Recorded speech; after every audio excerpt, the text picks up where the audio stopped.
Hi, this video is going to be about blue friendship bracelets. And so by default, I'm talking to women who look like me. You're welcome to stay if you're not women who look like me, but this is a moment where I want to speak to my own demographic and offer some thoughts. Now, if you don't know what I'm talking about, let me very quickly explain. Immediately, like literally the morning after the election, while we're all still reeling from the results, and we're seeing the demographics of who voted what, on this app all over the place.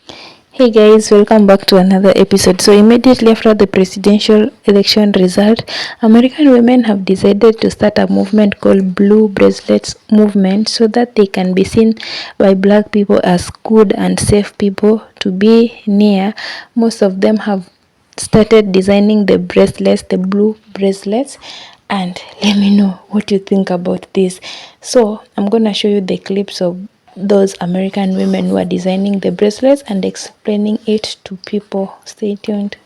Hi, this video is going to be about blue friendship bracelets. And so by default, I'm talking to women who look like me. You're welcome to stay if you're not women who look like me, but this is a moment where I want to speak to my own demographic and offer some thoughts. Now, if you don't know what I'm talking about, let me very quickly explain. Immediately, like literally the morning after the election, while we're all still reeling from the results, and we're seeing the demographics of who voted what, on this app all over the place, all of a sudden in comment sections and everywhere else, I'm seeing white women talking about how do we let black women know that we aren't the bad white women? We're not part of that 52% of white women who voted for Donald Trump.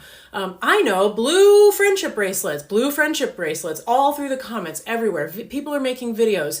People are popping up their little TikTok shops.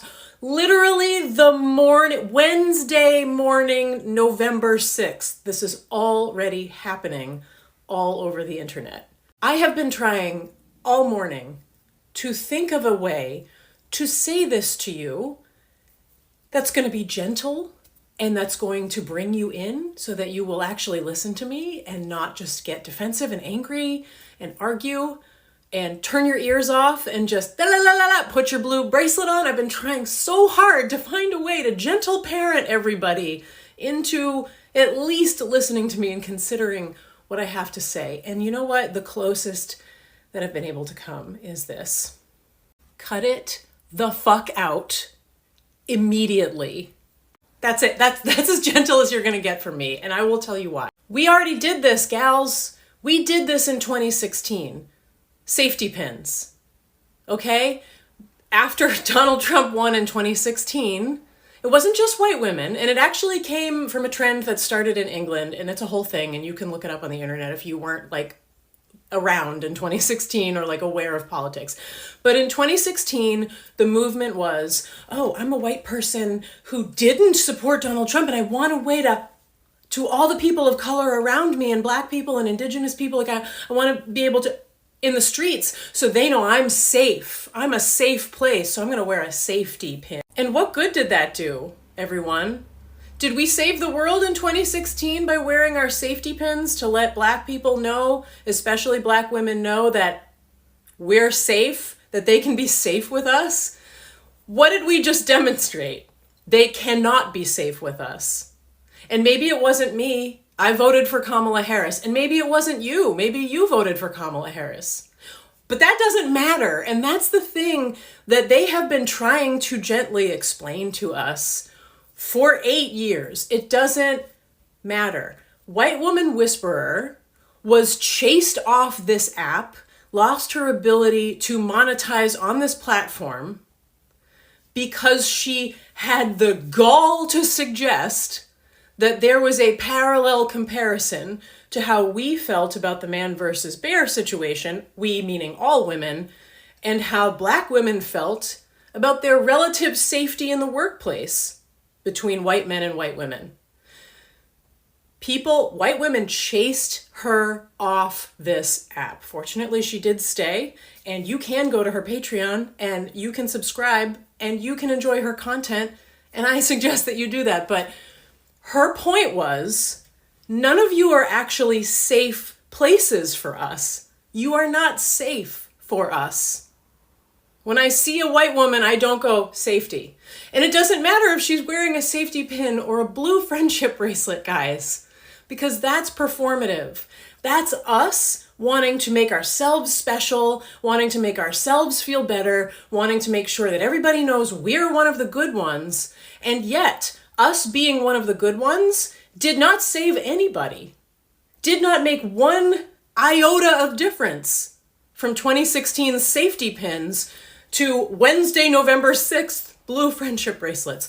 That regardless of this signaling, nothing's actually changed in the demographics of white women. Nothing has actually changed. We have not done the work in our own community.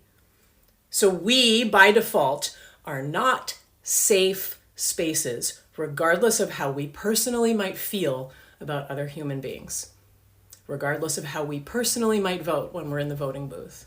We did nothing in our own community. We put safety pins on. We put black squares in our Instagram bios. We put fucking friendship bracelets on and put them in a TikTok shop the morning after the election while people are still reeling. We cannot be trusted as a group. And for us to ask and expect Black women in particular to trust us just because we're wearing a friendship bracelet and going, how fucking unfair is that to them? How fucking horrific and awful is that for us to put that on them? We are not safe.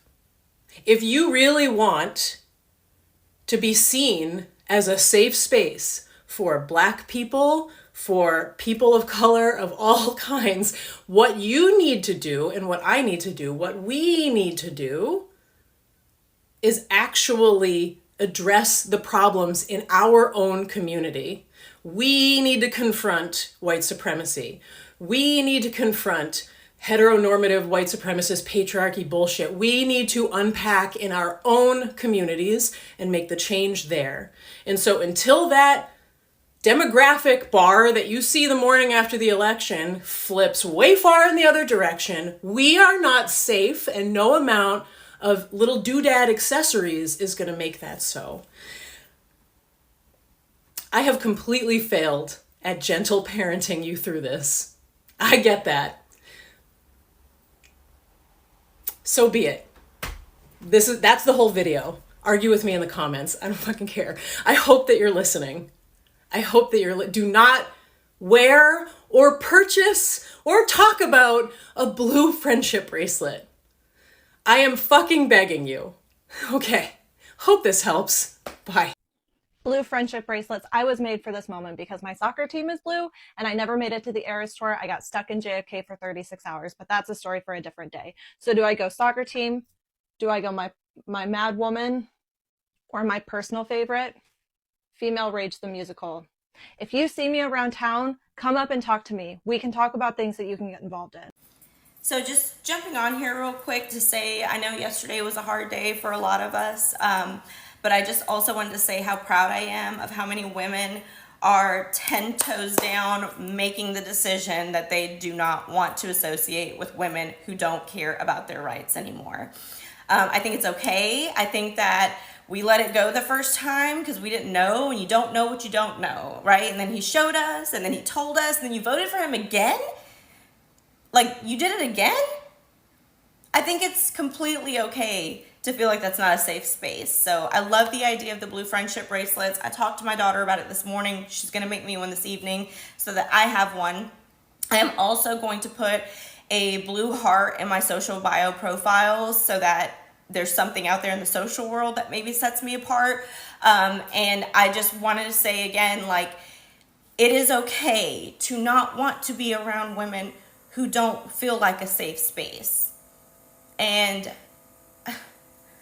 I think they made that really clear. Blue friendship bracelets. I do like the idea. I did vote blue in this last election to show my support for women and women's rights, as well as other minorities and their rights as well too. I do not yet own a blue friendship bracelet, but I do want one.